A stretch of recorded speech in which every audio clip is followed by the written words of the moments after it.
Hindi ko alam kung saan nanggaling. Nagulat lang ako kanina umaga. Sinabihan ako ni Trixie na may mga ganitong usap-usap. Hindi po totoo yan at wala po akong balak. Okay? Nagtataka ako, nagugulat ako dito sa mga kumakalat na mga usap-usapan na papalitan na raw yung ating Senate President. Wala po katotohanan yun. Saan nagkaroon ng gano'ng rumors? Hindi ko alam kung saan nanggaling. Nagulat lang ako kanina umaga.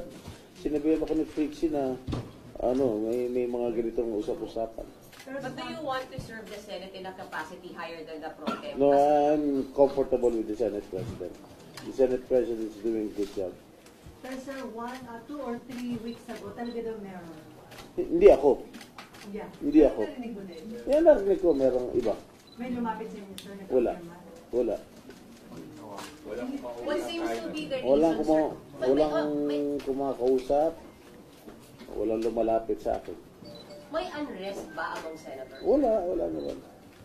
I think the majority of senators are very supportive of Senate President Chis Escudero. Sir, bago makapagansin si SME, ikaw din yung Bago? Si SME, Dati. ikaw din yung dati. Tapos ikaw ulit yung na-inform mo. Bakit?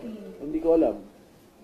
Hindi ko alam saan nagagaling yung chismis na yun. And sir, kasi yung timing, di ba, yung last time kay SP Cheese, ganito din, Monday, before the recess, umugong, and then nagkapalitan. Nagkataon lang. Ngayon, Oh. Walang ganun. May mga kasamahan po ba kayo na pinupush kayo or Wala. na maging mag-SP? Wala. So sir, na-assure nyo na sa pag-break ng session, si SP Cheese Yes. at sa pagbalik. As far as I know, of course. Wala naman. I don't know kung merong ewan ko nagkaroon ng movement, pero as far as we know, wala. So yung 50 na pumirma dun sa dati kay SP Escudero, nandun pa din. That's what I know. Walang ganong senaryo. And if ever, sir, magkakaroon ng palitan ba, healthy ba yun para sa Senate na madalas mong palit? Siyempre hindi, dahil maantala naman yung mga legislative agenda natin. Well, in fairness to the Senate President, marami tayo na ipasa bago tayo mag-adjourn itong next week.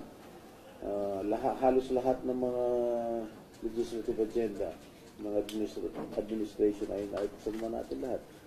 Hanggat nakikita niya naman, minsan nag-overtime tayo dito, minsan maabot tayo ng 11 o'clock ng gabi para lang tapusin yung mga dapat tapusin. Sir, sakaling may lumapit sa inyo, i-push na kayo, hindi No? na tatanggapin. I'm supportive of the leadership of Senate President Escudero.